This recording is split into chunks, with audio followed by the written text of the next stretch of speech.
আমার হাজবেন্ড ইমামতি করে, তো সে আমার গোপন অঙ্গ কেটে ফেলেছে। অনেক বলছি যে এরকম করেন না, আমার ভয় লাগছে। আপনি প্লেট দিয়ে করে। আমার বিয়ে হয়েছে 17 সালে।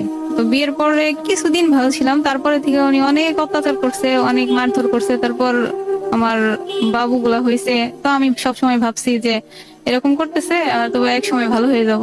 এই জন্য বারবার বাবা মা বলছে, সবাই ফ্যামিলি সবাই বলছে যে দেও না, ও ভালো হবো না। তাদের কথা কোনো সময় রাখি নাই, এমন নেই, চলে গেছি। উনি একবার ফোন করছে, আমি সাথে সাথে চলে গেছি। তো এইবার এই লাস্ট মুহূর্তে এমন একটা খারাপ আচরণ করছে না, তো আসলে লজ্জাজনক বলা যায় না। এই তো 21 তারিখের ঘটনা এটা। আমার বাবার বাড়ি আসছিলাম আমি ঈদের দিন বিকেলে। আমার ছেলে অসুস্থ ছিল, চলে আসছিল আমার বাবার সাথে ঈদের আগের দিন। চলে আসার পরের দিন আবার আমাকে ফোন করছে ঈদের দিন যে মুয়াজের এরকম, আমার ছেলের এরকম অবস্থা, জ্বর আসছে। আবার আমার হাজবেন্ড ইমামতি করে মসজিদে, সে আমাকে বলছে যে আমি তো ঈদের দিন আসতে পারবো না, বিকালে আসবো। তো আমি তার অনেকবার ফোন করছি বা বাড়ির সবাই বলছি যে আমি তো মুয়াজ অসুস্থ, আমার ছেলে অসুস্থ, তাহলে আমি ওরে আনতে গেলাম। পরে ও ফোন করলো, হাজবেন্ড ফোন করলো যে চলে আসো। আমিও চলে গেলাম সেদিন। যাওয়ার পরে উনি ঈশান নামাজ পড়ে আসছে। ঈশান নামাজ পড়ে আসছে, আমি কোনো কিছু বুঝি নাই যে এরকম অঘটন ঘটাবো। আমার সাথে ভালো ব্যবহার করতেছে, পোলাপান গুলারে কেক কিনে দিছে। তো খাওয়া দাওয়ার পরে বাচ্চাগুলো ঘুমাইছে, আমার অন্য ঘরে নিয়ে গেছে, আমি তখনও বুঝতে পারি নাই। তো হাসাহাসি করতেছি, সে কথা বলতেছে। তো তারপরে এক পর্যায়ে হাত বাইধা ফেলাইছে, হাত শক্ত করে ধরছে, তখনই আমি বুঝতে পারছি, কিন্তু আমি তো তার হাত থেকে ছুটতে পারি নাই। পরে হাত বাইধা ফেলাইছে, রশি দিয়ে বাঁধছে। বাঁধার পরে সে পাঞ্জাবির ওইদিকে গেছে কিছু আনার জন্য। পরে আমি দরজার এদিকে দৌড় দিছি।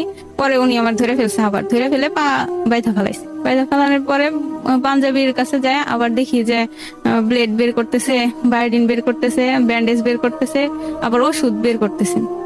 তো আমি অনেক বলছি যে আপনি এরকম করতেছেন কেন, আমি কি দোষ করছি যে আমার কি করবেন, এইগুলো অনেক কিছু বললে আমার অনেক মাপ চাইছি যে আমি আর কোনোদিন বাবার বাড়ি যাবো না, বা আপনি যা বলবেন তাই শুনবো, আপনি আমার সাথে এরকম আচরণ করেন না, আমার ভয় লাগতেছে, আপনি কি করবেন কি করবেন না। সে কোনো কথাই শুনে নাই আমার। তারপর যে ঘটনা ঘটেছে আসলে বলতেও লজ্জা করে, তো সে আমার গোপন অঙ্গ কেটে ফেলেছে। আমি অনেক অনেক বলছি যে এরকম করেন না, আমার ভয় লাগছে, আপনি প্লেট দিয়ে কি করবেন। তো সে শুনে নাই, তো কেটে ফেলছে।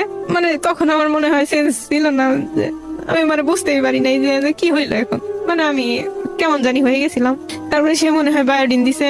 পরে একটু সেন্স যখন আসছে, তখন দেখি যে আমার কম্বল, খাটের নিচে, সব জায়গায় দিয়ে ব্লিডিং, সব জায়গায় ব্লাড পড়ছে।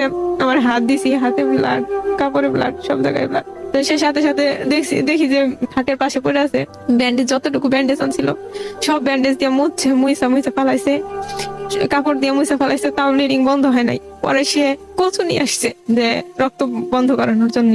তো আমি অনেক মাপ চাইছি আর এইগুলো করেন না, এইগুলো করেন।